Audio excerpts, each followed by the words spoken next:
ta đã muốn dương bàn ăn ở quạt cô ban khai hái thay dương ai transfer từ đây vì lý muối bà từ can lý muối tiền này đấy bà dương ai transfer từ đây vì lý muối từ can lý muối đấy rồi từ đây vì lý muối từ can lý muối bà nhưng mà hai câu từ này từ ngọc nè đi câu đấy câu đây dùng hai dương sẽ thái cửa này đấy bà ní ra câu hai ở class bao dương máu transfer ấy bà right to left mà all right all left on năng việc các bạn có hai việc class mình vào nè mình so với transfer nhưng ai transfer vì muốn cho lịch phí mà lịch vui ai mình so với tiếp transfer all mà nhưng ai transfer all vì muốn cho lịch phí thì có transfer vì lịch phí mà lịch vui nè tại nó bênนี้ខ្ញុំចង់បានសរសេរកូដបន្តទៀតទៅលើបញ្ហានេះពួកយើងវិចារណាបើខ្ញុំមិនទាន់ select ទៅនៃអីផងអាប៊ូតុងនេះដូចជាមិនគួរណាបញ្ចេញឲ្យយូរទៅគឺបានអាខាងនេះក៏អញ្ចឹងដែរបើមិនទាន់មានទៅនៃផងមិនគួរណាឲ្យ user អាចចុចបានតែចុចមិន error ទេដោយសារតែយើងសេកូដក្នុងការតែខ្ញុំមិនចង់ឲ្យចុចបានតែម្ដងបាទអញ្ចឹងនៅកន្លែងនេះគឺខ្ញុំចូលទៅក្នុង property បាទ select ទៅលើប៊ូតុងទី1ដល់លើប៊ូតុងទី3ទី4អស់នេះបាទខ្ញុំដាក់ property វាកែ property វាដាក់ពាក្យថា enable នេះដក tick enable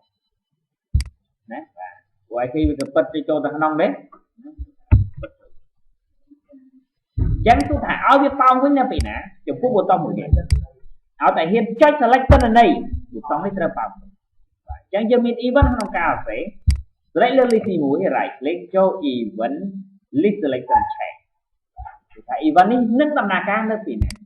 event ហ្នឹងនឹងដំណើរការនៅពេលណាដែលមានការប្រែប្រួល select នៅក្នុង list ទី1ពាក្យថាប្រែប្រួល select មានន័យថា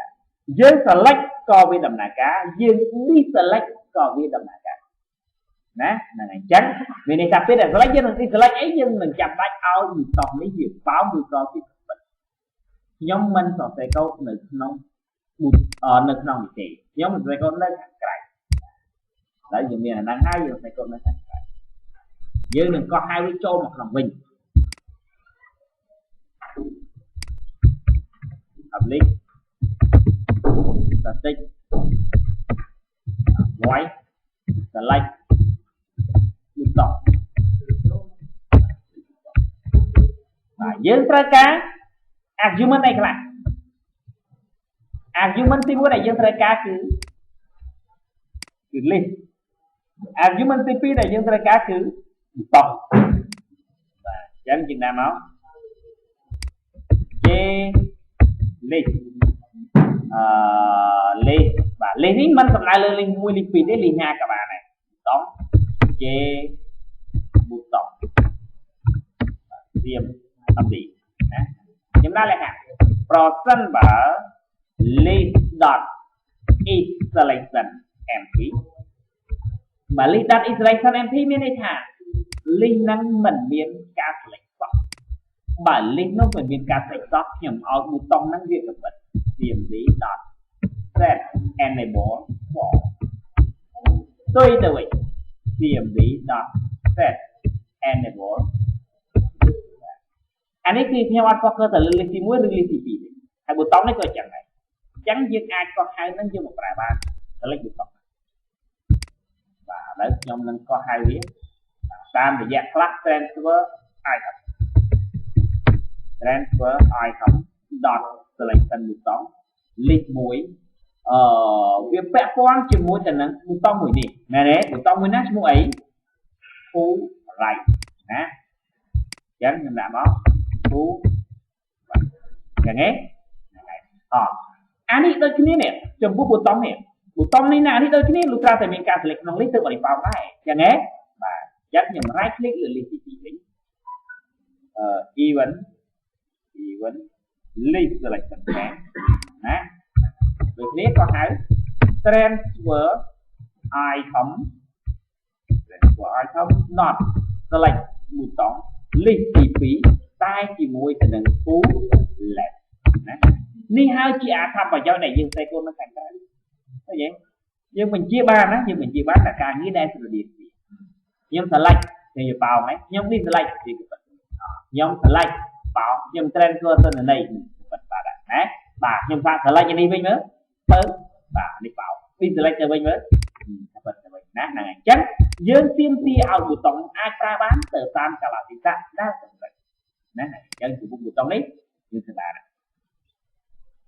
ต่อទៀតប្រសិនណាខ្ញុំ transfer ស្រាប់តែខ្ញុំ transfer ទាំងអស់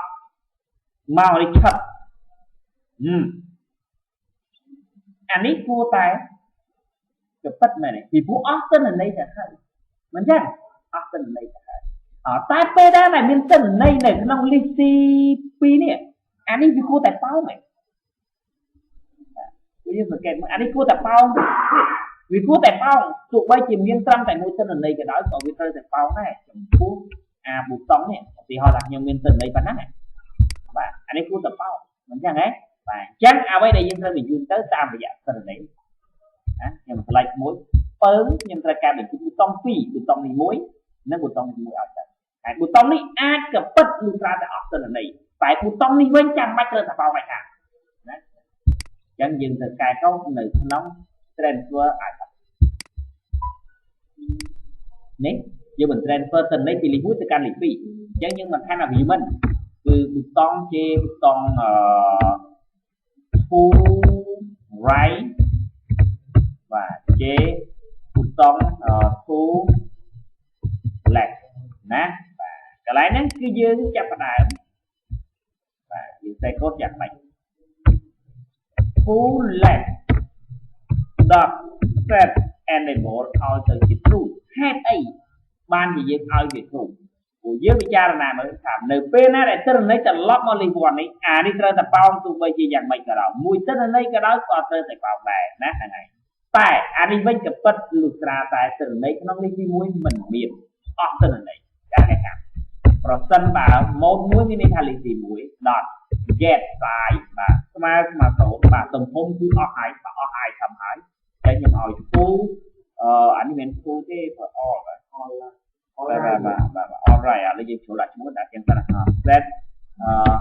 enable ឲ្យវា false ណាចឹងកន្លែងនេះមិនប្រើពាក្យ full ទេពីព្រោះយើងគិតលើ all ណា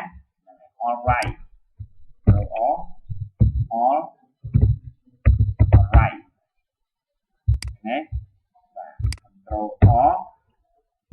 all left បាទព្រោះយើងត្រូវការយកប៊ូតុង all right និង all left តែ all right វាក៏ពិតមិនត្រូវអស់ទិន្នន័យ react all left ឲ្យតែយើងចុចប៊ូតុងខាងលើនេះ all left ប្រកបជាប៉ោងឡើងណាហ្នឹងអញ្ចឹងយើងតែកត់តាអ្វីដែលយើងចង់បានមិញណាមើល all left មានលក្ខណៈប៉ោងដោយគ្មានលក្ខណៈតែ all right ក៏ពិតនៅពេលណាដែលទិន្នន័យក្នុងនេះគាត់មិនមានទេអញ្ចឹងយើងនឹងតែកត់ក្នុងការបញ្ជូនទិន្នន័យtransfer ពីលេខ1ទៅលេខ2យើងដាក់បញ្ជូន all left all right all left ណាដល់ពេលនេះវិញយើងថាដាក់ all left all right ណាបាទ run ទិន្នន័យធំព្រោះយើងមើល select បិទបញ្ជូនឆាប់បោកមែនទេហ្នឹងហើយselect ទាំងអស់បញ្ជូនឆាប់នេះគឺប៉ិតណាផ្ទុយទៅវិញនៅពេលដែលខ្ញុំបញ្ជូននេះមកវិញបញ្ជូនត្រឹមតែមួយទិន្នន័យទេក៏អត់ប៉ោងដែរបើខ្ញុំបញ្ជូនមកវិញបិទឃើញទេព្រោះប៉ោងយើងអាចបញ្ជូនវាមកវិញបានណាហ្នឹងហើយតែចុច all ទៀតជាបានយើងពេចតទៀតណាតែបើទិន្នន័យនេះយើងបញ្ជូនចេញមកអស់បាទវានឹងប៉ិតដែរណាយើងធ្វើអានឹងត្រូវក៏ប៉ុន្តែនៅសល់បញ្ជូនទិន្នន័យទាំងអស់យ៉ាងបាញ់ទិន្នន័យទាំងអស់មកអញ្ចឹងគឺគួរតែអានេះយ៉ាងណាពិតអាលើសបោមែនទេហ្នឹងហើយអញ្ចឹងយើងត្រូវតែការកូននៅកន្លែង trend to all បាទ trend to all ក៏ត្រូវមានប៊ូតុង2បន្ថែម all ប៊ូតុង J ប៊ូតុងall right all right J ប៊ូតុងall ចាណាបាទ transfer ពី list 1ទៅ list 2អស់ហើយយើងចាប់ដើមអានេះមានលក្ខខណ្ឌអីទេដឹងតែទិន្នន័យរបស់ all right ដឹងតែទេset enable បាទពីព្រោះ mode 1អស់ទិន្នន័យហើយបាទតែ all language set enable អស់ការខុសហៅក្នុងការប្រើប្រាស់បាទយើង transfer ទាំងអស់អញ្ចឹងយើងដាក់កន្លែងនេះ all right all left ណាដល់ពេលនេះវិញ all left all right ឃើញទេយើងមិនមែនតែមួយទេតែយើងអាចកោះហៅប្រើបានពីរយ៉ាងច្រើនតាមមើលហុចទៅពិតហុចបោកណាហ្នឹងហើយវាប៉ោងវាក៏ពិតទៅតាមកាលៈទេសៈណាអត់ transfer មកទាំងអស់ណាហ្នឹង transfer នេះមកវិញកឹបចុចទៅវិញណាចុចអានេះមួយបឹបបោកឃើញទេបាទអញ្ចឹងយើងអាចបញ្ជាប៊ូតុងរបស់យើងឲ្យវាផុសឲ្យវាប៉ោងទៅតាមកាលៈទេសៈខ្ញុំត្រូវការចុច reset ពេលណាដែលខ្ញុំទៅ reset ទិន្នន័យទាំងអស់ត្រូវបានត្រឡប់មកដល់ទីដើមណាអញ្ចឹងនៅក្នុងប៊ូតុង reset នេះគឺខ្ញុំគ្រាន់តែកត់ហៅក៏មកខាងយើងមកប្រើតែប៉ុណ្ណោះក៏ខាងយើងមកប្រើខ្ញុំចេះ reset មើលឆាប់ឃើញទេបាទតែប៊ូតុងនេះគួរតែកែប៊ូតុងនេះគួរតែពិតហើយប៊ូតុងនេះគួរតែបោកពីព្រោះពេលដែលយើង reset ទិន្នន័យច្បាស់ 100% ពិតជានៅលើវិវត្តទិន្នន័យចាំបាច់ត្រូវនៅលើវិវត្តហើយ list នោះមិនមានទិន្នន័យទេអញ្ចឹងរឿងអីអានេះអាចចែកបានអញ្ចឹងហ៎បាទណាមកជួយចែកបានទេអញ្ចឹងពេលដែលយើង reset កន្លែងនេះវិញយើងឲ្យ all right dot set enable all left បាទ dot set ពីឡាអីទេចឹងបាទ enable ណែមួយមួយ